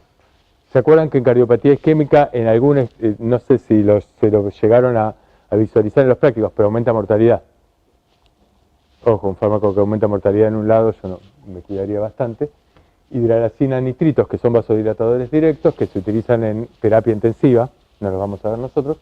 Y estos, hay fármacos nuevos, el Mevacamtem es un fármaco muy interesante porque lo que hace es inhibir la fosfatasa. ¿Se acuerdan del esquema de la insuficiencia del miocito, de la célula cardíaca? Que teníamos la proteína quinasa A, que activa la quinasa de la cadena liviana de miocina, qué sé yo, se contrae y después se relaja por la fosfatasa, por una fosfatasa que estaba activada por la proteína quinasa C. Esa la inhibe y entonces, digamos, aumenta la fuerza de contracción actuando directamente sobre la contracción actina-miocina. Es un fármaco muy interesante, mi vieja lo está tomando en este momento, sale $1 millón por año. Y acá, por supuesto, en Argentina no existe, ella vive en Israel y se la cubren. Pero, y ella tiene, les conté la vez pasada, tenía hipertensión, qué sé yo, avanzó insuficiencia cardíaca, este es el medicamento que le dan. O sea que sí. No, el Mevacamtem. Un fármaco nuevo, que es muy interesante, extremadísimamente caro, hay que ver por qué es tan caro, pero, y que no tiene evidencia sobre mortalidad, porque no hay estudios que haya demostrado. Se lo paga el Estado. Allá, digamos, esa es la diferencia entre estado de bienestar allá con todo lo se muere por la bomba, digamos, le cae la bomba en cualquier momento, pero no por causas cardíacas. Bueno. Ok, esto es lo que les contaba, que dice el consenso de la SAC 2022, que la cuádruple terapia digamos, son estos 4 medicamentos que les nombraba antes, estos, y que hay que usarlos rápidamente, que son los que dicen que disminuyen. Vamos a mirarlos un poquito. Les puse esto por esto. porque todos estos, los IECA, los receptores de mineralocorticoides, los beta bloqueantes, son recomendación clase A, con nivel de evidencia 1. Y los ARNI tienen una recomendación con nivel de evidencia 1, una recomendación 1 con nivel de evidencia B. ¿Qué significa nivel de evidencia B? ¿Qué significa nivel de evidencia A y qué significa nivel de evidencia B? No, ¿qué significa? El nivel de evidencia A es que está altamente recomendada ese fármaco y el B era que hay estudios que recomiendan, pero no tanto como era. Es superadora de la A. Claro. La B es superadora de la A. La A es superadora de la B. Ok, pero está bien. Pero básicamente lo que dice, creo que lo puse acá, es esto. Esto, fíjense, porque al principio del consenso lo dice, el nivel de evidencia A es nivel de evidencia que debería provenir de varios ensayos clínicos. Eso es lo que dice, hasta acá dicen los consensos. Acá, el problema que tenemos con los consensos actuales, entre otros argentinos, es que no dice eso, dice, es nivel de evidencia sólida proveniente de múltiples estudios, o sea, ensayos clínicos, aleatorizados o metaanálisis, múltiples grupos de poblaciones en riesgo, evaluados, consistencia general en la dirección y la magnitud del elenco. Y te ponen, es el nivel de evidencia A, y cuando te dicen clase 1, es que existe evidencia, o sea, existe esto, pero te agregan esto, y o acuerdo general, con lo cual te están desarmando el tema. Porque o existe evidencia, o si no existe hay acuerdo, y si hay acuerdo le ponen nivel de evidencia, que es clase 1 igual. Con lo cual tenemos un problema. ¿Se entiende esto? O sea, uno dice, che, nivel de evidencia, yo me confundo, nivel de evidencia A, clase 1, che, esto es lo máximo de lo máximo. Quiere decir que hay mucha evidencia. Pero puede haber acuerdos entre quienes charlaron. ¿Se entiende? Ahí tenemos un problema. Como los consensos te ponen lo mismo, pero en realidad acordaron que significa otra cosa. Pero, digamos, en líneas generales entendemos esto. El nivel de evidencia B es cuando la evidencia, lo que te dicen, la fuente, es un solo estudio. Entonces, evidencia derivada de un solo estudio clínico aleatorizado o de grandes estudios no aleatorizados. Entonces, el nivel de evidencia es un poco menor. ¿Por qué? Porque los estudios no aleatorizados pueden tener más sesgos. O un solo estudio puede ser que te dé un resultado con un intervalo de confianza confiable, pero hay un 5% de probabilidades de que ese resultado no sea real. O te lo hayan hecho para inventarte un poco el resultado, porque te lo hizo el laboratorio y te dio ese resultado. Porque consideraron todas las muertes que eran muerte cardiovascular y entonces el punto J estaba un poquito más bajo, lo que quieran. ¿Qué sería como el script, no era? El estudio de la persona social. Sí, no me acuerdo del script, no sé qué estudio decís, pero no sé a qué te llamas el script. Pero sí, hay múltiples estudios. Hacia... el que bajaban la presión arterial a tanto. Claro, y vos decís, bueno, lo bajan a 130, qué sé yo, pero la forma de medición no es la que usamos acá. Entonces, digamos, es un solo estudio. ¿Entendés? Ese es el problema de los grandes estudios, es que ese estudio te puede decir algo y es un solo estudio. Tiene que haber concordancia, lo que le da fortaleza al método científico es que el estudio tiene que ser posible de ser repetido, pasible de ser repetido, y si se repite, tiene que dar los mismos resultados. Entonces, si hay concordancia entre los resultados, entre 5 o 6 estudios, decís, che, esto es así. Ahora, un solo estudio, ojo, puede estar manejado. Entonces, tiene un nivel de evidencia un poquito menor. Un nivel de evidencia C es cuando ya es consenso u opinión de expertos. Pero yo aclaro esto. Bueno, ojo, clase 1 ya no es lo que era, digamos, lo que se supone que es. Entonces, de diuréticos vamos a decir simplemente esto. Son alivio de síntomas, no prolongan sobrevidas y son las furosemidas, las tiacidas, lo mismo que ya conocen ustedes. Los efectos adversos son los que ya conocen, la hipocalemia, la hiponatremia, la hipercalcemia en el caso de las tiacidas. Y vamos a los inhibidores SGLT2. Los inhibidores SGLT2 son drogas nuevas, aparece más o menos en el 2015, una cosa así, y lo que hacen es esto que yo les describía, esto, en el túbulo contorneado proximal, si esto es el interior del túbulo, esta es la célula del túbulo, hay un transportador de sodio-glucosa que lo que hacen es inhibirlo. El sodio tiende a entrar, porque acá hay una bomba, sodio-potasio ATPasa, que tiende a sacarlo, entonces el sodio va a tender siempre a entrar. Y al entrar, mueve este transportador y mete la glucosa. Y la glucosa luego entra al lumen, al torrente sanguíneo, a través de un GLUT2 que está acá en la membrana basal. ¿Está bien? Y lo que charlábamos antes, que esto se filtra, acá están los transportadores estos en el túbulo contorneado proximal, y esto se percibe acá en la mácula densa, y entonces lo que perciben es que hay poco sodio, se activa el sistema renina aldosterona, perdón, les estoy diciendo al revés. En el caso de los diabéticos, que por ejemplo que eliminan mucha glucosa, lo que van a hacer es al eliminar, ya me perdí, al eliminar mucha glucosa, arrastran el sodio, ¿estoy bien? Arrastran el sodio y acá perciben que hay poco sodio. No sé si estoy diciendo bien. Se pierde el sodio y perciben que hay poco sodio y se activa entonces el sistema renina-angiotensina-aldosterona. Entonces en los diabéticos, digamos, haría que esto no activase el sistema renina-angiotensina-aldosterona, eso sería una ventaja. Estos son los estudios. Hay estudios que están hechos en pacientes con insuficiencia cardíaca, fracción de eyección reducida, y otros con fracción de eyección preservada. En negrita están señalados los que tienen intervalos de confianza que demuestran que el resultado es significativo.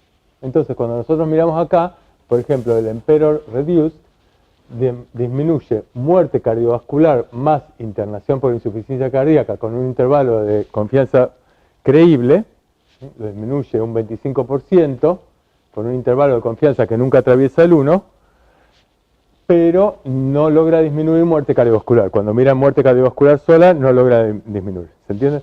Y esto pasa entonces en gran parte de estos estudios. Ahora, en alguno de los estudios muestra que sí disminuye mortalidad en el DAPA-HF. Y entonces te dice, bueno, ojo, hay un metaanálisis hecho con todo esto, y en el metaanálisis, la conclusión de este metaanálisis es que disminuye mortalidad. Esto es el metaanálisis que existía hasta hace muy poquito tiempo. El año pasado sacaron este metaanálisis a fines del año pasado, en el 2024, donde miran qué es lo que pasa, y los resultados los miran así. Fíjense, esto es una manera rápida de mirar un metaanálisis o un ensayo clínico. Entonces, acá lo que están mirando es hospitalización por insuficiencia cardíaca. Estos son los distintos estudios, el DECLARE-TIMI, el DELIVER, el EMPAREG, qué sé yo. Acá lo que estamos viendo es el hazard ratio, que dijimos ya que lo miramos casi como si fuera un riesgo relativo.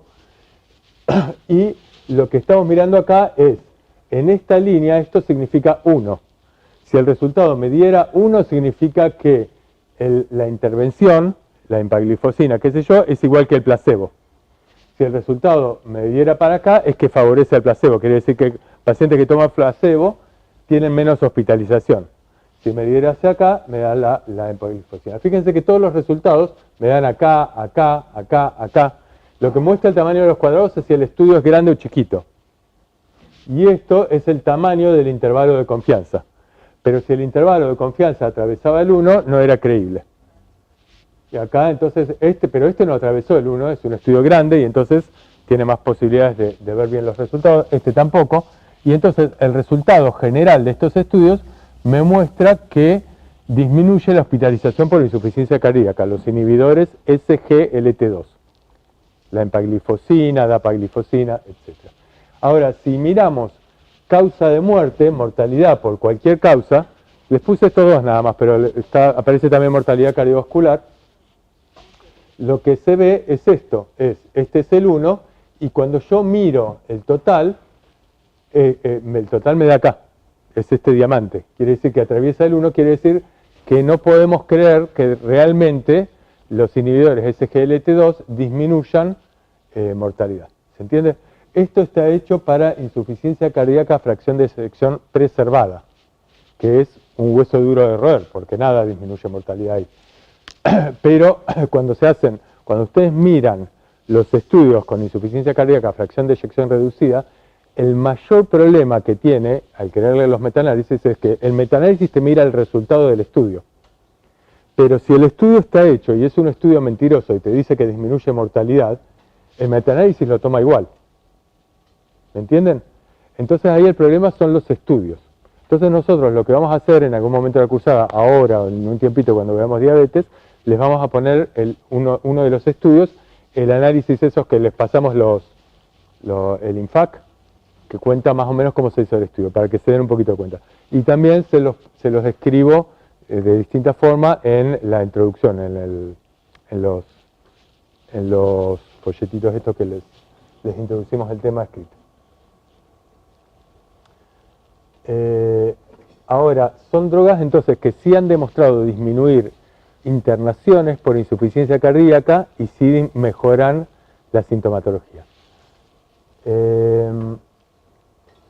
Disminuyen un poquito el peso y tienen un problema que es que por su mismo mecanismo de acción hacen que aumente la excreción de glucosa urinaria y entonces al aumentar la excreción de glucosa hay más alimento para hongos y para bacterias y entonces aumenta el riesgo de infecciones urinarias. Ese es el principal problema.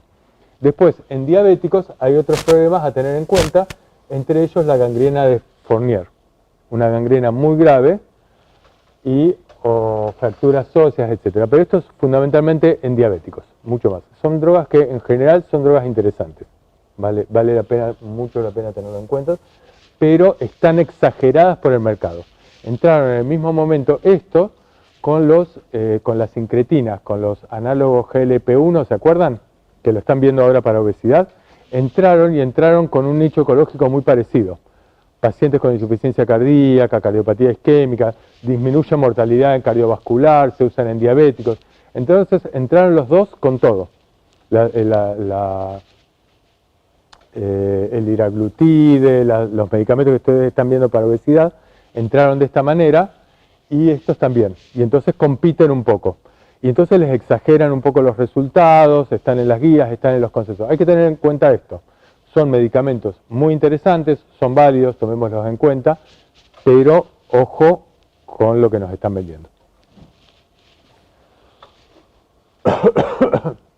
Bueno, esto es del sistema renina-angiotensina-aldosterona.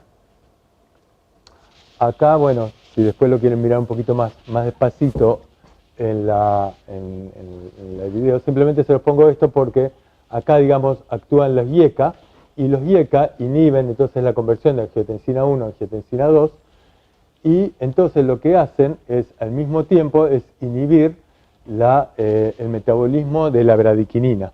Y la bradiquinina está vinculada con la tos. Entonces, al aumentar los niveles de bradiquinina, aumentan los niveles de calicreína y se produce la tos. Y también la bradiquinina produce vasodilatación en forma directa, cosa que no hacen los antagonistas de receptores, los ARA2, porque los ARA2 actúan a este nivel. Entonces no aumentan los niveles de bradiquinina, por lo tanto no tienen el problema de la tos, pero también hay cuestiones que podríamos estar explicando que hacen los IECA, remodelación cardíaca, o disminución de mortalidad, que quizás no lo hagan los ARA2, no son exactamente iguales. ¿Se entiende? Tienen mayor riesgo de esto, mayor riesgo de angioedema, aunque es muy bajito, pero también quizás tengan algunos beneficios. Acá actúan los antagonistas de receptores de mineralocorticoides y acá los ARA2. Bueno, los IECA saben que son vasodilatadores, inhiben los mecanismos de remodelación, la retención hidrosalina. Esto yo lo puse así, me molesté en buscar los estudios de los IECA porque, fíjense, o sea, depende quién les dé la clase, quién les dé el contenido, por eso a mí me interesa que ustedes sean capaces de poder mirar y pensar un poco, porque si yo fuera un médico, un cardiólogo, probablemente les diría que el medicamento de elección es sacubitrilo/valsartán para pacientes con insuficiencia cardíaca. Y nos pasó que hace unos años una médica especialista en insuficiencia cardióloga, especialista en insuficiencia cardíaca y buena tipa además, les daba esta explicación y les decía, che, hay un estudio hecho con 8.800 pacientes con sacubitrilo/valsartán y con IECA hay 1 o 2 estudios que se hicieron con 600 pacientes. Entonces discutíamos con ella y ella decía, pero no hay estudios. Entonces yo dije, bueno, busquémoslos. Estos son algunos de los estudios que hay con IECA. Fíjense que son estudios, algunos viejos, otros son, que puse los más viejos, pero en el 2000 sigue habiendo. Y fíjense que son estudios que lo que evidencian es mortalidad. Son estudios grandes. Por ejemplo, este primero, el consensus, es enalapril versus placebo. Lo que ven es mortalidad y lo que están viendo es la reducción del riesgo relativo de mortalidad 40%. Y son muchos estudios y los estudios son concordantes. Y de esto hay más. Y hay contra placebo, contra otras drogas, no hay un par de estudios. Hay muchos estudios. Esto es lo que le da fortaleza a los IECA. Bueno, los efectos adversos, básicamente la tos, la hiperpotasemia, a tener en cuenta en algunos casos, la posibilidad de angioedema, la hipotensión inicial, un paciente que le dan un enalapril le dicen primero que se siente en la cama la primera vez, antes de acostarse. Los ARA2, hay alguna justificación fisiopatológica que utilizan los cardiólogos para decir, bueno, mejor los ARA2, pero acá pasa un poquito lo que les mostraba recién, los ARA2 no tienen el efecto sobre las adiquininas, etc.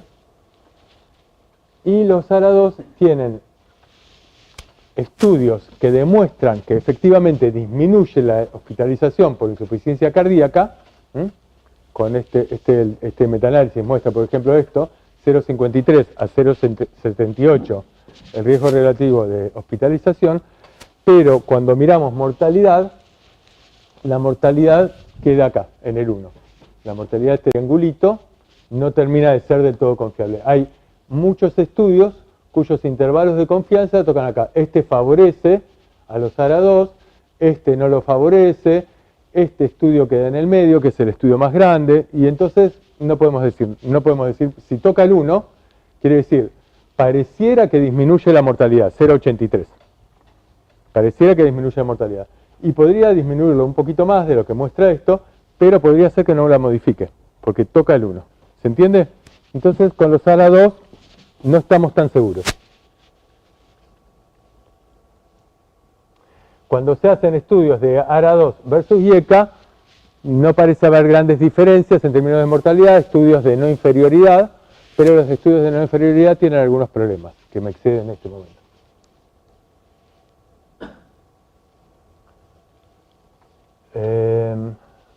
Para decirlo entonces claramente, los ARA2 se pueden utilizar en reemplazo de IECA. Los cardiólogos los usan directamente, las guías los indican de manera inespecífica, dicen IECA o ARA2, no son lo mismo. No son lo mismo, hay más evidencias con IECA que en otras acciones. La espironolactona y eplerenona han demostrado en diversos estudios disminuir mortalidad, esto ya se los dije. En seguridad el tema es el tema de la hiperpotasemia acá. Y la espironolactona produce ginecomastia. Entonces, yo, digamos, en algún momento hice en La Plata consultorio con población trans y era el medicamento que les daba a ellos para producir ginecomastia. Usábamos el efecto 2. Y se sigue usando. La finerenona, antagonista de receptores de mineralocorticoides no esteroideos, no tiene ventajas reales sobre los otros. Esto para resumirlo, digamos. Sí, o sea, es un medicamento muy a tener en cuenta, pero uno podría decir, digamos, los estudios no han demostrado mucho más que el otro. El Fidalgo, el Fidelio, etc. Sacubitrilo/valsartán. El mecanismo de acción sacubitrilo/valsartán ya lo expliqué. ¿Está bien? ¿Queda claro? El ensayo clínico con el cual demuestran la evidencia de que, digamos, lo que logran demostrar es que hay menos riesgo de muerte con sacubitrilo/valsartán en pacientes con insuficiencia cardíaca que con IECA, lo cual ya es mucho, es un montón. Es un estudio hecho con 18.000 pacientes que estaban tomando enalapril, beta bloqueantes y espironolactona que tenían niveles de péptidos natriuréticos elevados y lo que están evaluando es mortalidad y hospitalización. Tiene algunos problemas. Estos son los resultados. Se llama, lo podemos decir, el estudio del 20%, porque disminuye el riesgo relativo el 20% en la mayoría de los outcomes. ¿Sí? Por ejemplo, si miramos esto que nos interesa, mortalidad cardiovascular, logra disminuir el 20% de mortalidad cardiovascular. Y esto es lo que dicen los cardiólogos, che, esta es la primera opción, tiene que ser sacubitril/valsartán. ¿Está bien? Lo cual hasta acá es correcto. Es un estudio grande, correcto. El problema son los sesgos. El primer sesgo es que tiene una fase de cribado inicial muy importante. O sea, del total de los pacientes que fueron incluidos al estudio, casi la mitad le dijeron no entrás. ¿Por qué? Porque tenés riesgo de angioedema, porque no cumplís las condiciones. Entonces hay una selección de los pacientes que hace que no sea la población común. O sea, en la población común quizás no hubiera tenido tanta eficacia. Se elige mucho a la gente como para, che, esto sí. Entonces, este es el primer punto que voy a señalar. O sea, de 18.000 pacientes, el estudio termina haciéndose con 8.000 pacientes. 10.000 pacientes terminan quedando afuera, entre las distintas fases. Y el segundo sesgo grande es la dosis del enalapril. Ya voy a ir terminando con esto, pero la dosis del enalapril. El enalapril, yo les decía que en insuficiencia cardíaca el enalapril se usa a 40 miligramos día. Si nosotros hacemos un estudio donde utilizamos el medicamento que queremos probar a dosis plenas, o sea, valsartán, es sacubitril/valsartán. El valsartán estaba como a 160 mil, como si correspondiera a dosis máximas. Y el enalapril se usaba hasta un máximo de 20 miligramos, más que eso no permitían. Entonces, si bajo la dosis del comparador, bajo la eficacia del comparador. Y esto me va a dar más beneficio. ¿Se entiende esto? Y entonces acá hay un problema, que es que cómo están haciendo el estudio. Porque benefician al medicamento, porque lo que quieren probar es esto contra esto. Con lo cual, esto produce menos mortalidad, pero a lo mejor es porque esto no es suficiente. ¿Se entiende? Sí, porque el estudio, el diseño lo hace el laboratorio elige cómo se hace. Pero no fue una justificación de porque hace más caro y les conviene el laboratorio vender. El laboratorio es el laboratorio productor de sacubitril/valsartán, es el productor de Ernesto, que mueve una cantidad de guita, es un medicamento que cuando ustedes miran el consenso de insuficiencia cardíaca, no el del 2022, que es un resumen, el del 2016, el argentino, que está muy bien explicado todo, es grande, es un lindo consenso, pero en la página inicial, no me acuerdo de 2016, 2020, no me acuerdo, pero la página inicial dice consenso de insuficiencia cardíaca argentina, de la Sociedad Argentina de Cardiología, qué sé yo. La segunda página dice Ernesto, sacubitril/valsartán, así grandote. Es la página del consenso. Mírenlo, abran el consenso y lo miran, está así. O sea, estamos hablando de un medicamento, yo les decía, sale 16.000 pesos por mes el enalapril, 12.000, 16.000 pesos y esto sale 160.000. O sea, hay una diferencia muy importante. Entonces, esto es un punto. Y el tercer punto es que se interrumpió a los 2 años y monedas. Y un estudio que se interrumpe prematuramente tiene una debilidad, porque no sabemos qué hubiera pasado si siguiera. Y después se hacen otros estudios, el Paragón se compara sacubitril/valsartán versus valsartán solo. Y acá no se observan diferencias en las variables de hospitalización y mortalidad, o sea, la misma variable que usa la otra, no hay diferencias. Entonces uno dice, che, realmente será así, porque ¿por qué consideramos solo? Yo les vuelvo a repetir, estamos hablando de un medicamento que en los consensos, en todos los consensos internacionales grandes, o sea, Estados Unidos, y ahora el europeo y el argentino, dicen, primero usa beta-bloqueante, sacubitril/valsartán, un inhibidor SGLT2 y un antagonista de receptores mineralocorticoides. Y rápidamente dáselo. Y si el paciente lo puede pagar, hay mucha presión para esto. Basado en el estudio anterior. El Paragón no muestra lo mismo, con 4.800 pacientes. Y después se hacen metaanálisis. Entonces, este es el estudio, el Paradigm. Ay, qué tarado. el Paradigm, que es el estudio que mirábamos recién con 8.800 pacientes, muestra esta disminución de mortalidad. Cuando se hace el metaanálisis, la conclusión del metaanálisis es, se hizo un metaanálisis inmediatamente posterior, y los metaanálisis toman en cuenta los otros estudios. Y tomando los otros estudios, se hace el estudio siguiente que les contaba, que era el Paragon, que no muestra nada contra el valsartán. Y después hay otros estudios que se hacen solamente para medir niveles de péptidos natriuréticos. Ninguno más mide mortalidad. Y cuando toman en cuenta todo, metaanálisis inmediatamente posterior que lanzan a los 2 años, dice, che, disminuye mortalidad. Y entonces los consensos te dicen, y este medicamento disminuye mortalidad. Entonces, cuando uno, el problema, esto necesito que presten mucha atención ahora, escúchenme a mí, ahora miramos esto, pero el problema es esto. Uno mira el consenso. El consenso te dice, tienen que tomar tal medicamento, sacubitrilo valsartán. ¿Y en qué está sostenido? En nivel de evidencia A o B, o lo que quieran, porque ellos eligen qué nivel de B puede ser porque se pusieron de acuerdo. Nivel de evidencia B. Clase 1, nivel de evidencia B. Te dicen la verdad, hay un solo. O te dicen nivel de evidencia A. ¿Por qué? Porque hay múltiples estudios. No te dicen que un solo estudio demostró esto. Te dicen que hay múltiples estudios, entonces es nivel de evidencia A. Después, entonces vas al metaanálisis y te dicen hay metaanálisis. Y el metaanálisis te muestra esto mismo. Porque en metaanálisis, si hay un estudio grande, te tracciona los resultados de todos los demás. Y si los demás no miden mortalidad, y el metaanálisis mezcla naranjas con manzanas, lo que mide es sacubitrilo valsartán versus otras cosas, chau, te dice hay muchos estudios que hacen un metaanálisis y te muestran que disminuye mortalidad. Sigue siendo un solo estudio. Esto de que decide tracciona, se referís por cómo queda el diamante al final. Claro, el resultado del metaanálisis te dice, che, no tenés 8.000 pacientes, tenés 32.000 pacientes. Pero todos los demás estudios te están midiendo otra cosa. El tema es que los metaanálisis hay que medirles el chi cuadrado, es el nivel de heterogeneidad de los metaanálisis. Si es muy heterogéneo, te están mezclando cosas distintas. Y si es muy heterogéneo, el resultado del metaanálisis no le des bola. Los resultados de los metaanálisis pueden ser muy, muy heterogéneos. Y después hay metaanálisis. Este es un metaanálisis más reciente. Fíjense, este es un metaanálisis que se hizo hace 3-4 años. Con esto se hacen los consensos.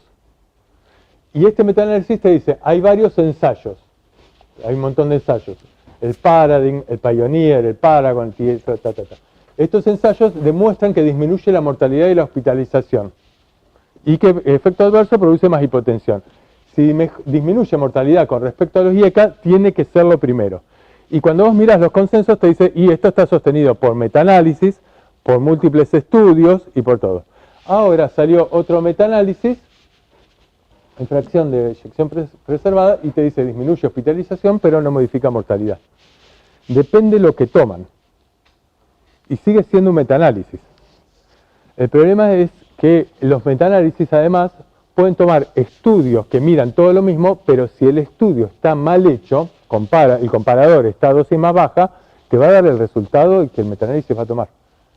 ¿Entienden el problema de los metaanálisis? Por eso, cuando miramos niveles de evidencia y decimos, che, arriba de todo está revisiones sistemáticas y metaanálisis, ojo con esa cabeza, yo no les tomo muy en cuenta. Porque los metaanálisis y las revisiones sistemáticas pueden ser utilizadas a favor o en contra de lo que ustedes quieran. Entonces, mire, y por eso pedimos que ustedes miren los estudios, tengan una mínima capacidad de entender lo que es un riesgo relativo, entender los sesgos posibles, porque si no, lo único que hacen es copiar las indicaciones de la industria, que la meten a través de los consensos, los metaanálisis, y todos lo hacemos. Y es muy difícil discutir esto, porque discutir con personas que no tienen herramientas para discutir, ¿cómo discutir? Es sumamente difícil. Yo les digo, en el hospital yo lo siento, trato de generar espacios de formación. A mí me interesa en mi hospital, digamos, vienen estudiantes de la UBA, estudiantes de la Barceló, hay como 10 residencias rotando, digamos, en un hospital escuela muy interesante, porque los obligo, digamos, genero los espacios. Ahora hay que ver la cara de los médicos cuando vos le decís, che, pero ¿por qué le ponés diclofenac más? O sea, no hay un argumento del por qué. Es muy difícil. Y porque soy médico, ¿viste? Ese no puede ser un argumento. Bueno, voy a cerrar con esto. Los beta bloqueantes ya los conocen. Los beta bloqueantes tienen esto, que es muy importante, estudios que demuestran disminuir mortalidad de manera importante. No los voy a abrumar ya, simplemente saber qué es mortalidad. Hay muchos estudios. Los efectos adversos de los beta bloqueantes son los que ustedes conocen, depresión, pesadillas más o menos, pero... Y, bueno, vamos a cerrar con esto. La digoxina se las nombré recién. Esto es lo que les decía de ojo con la cuádruple terapia. Está bien, es una opción. Yo no sé si es la primera opción. Ningún fármaco ha demostrado por el momento disminuir la mortalidad en insuficiencia cardíaca a fracción de eyección conservada. El tratamiento, el beneficio con ARA2 es inconsistente, es lo que estuvimos hablando toda la clase. Bueno, y acá está mi vieja, que nuevamente aparece siempre, con mi hijo. Así que bueno, cerramos la clase. Les digo 2 palabritas del parcial.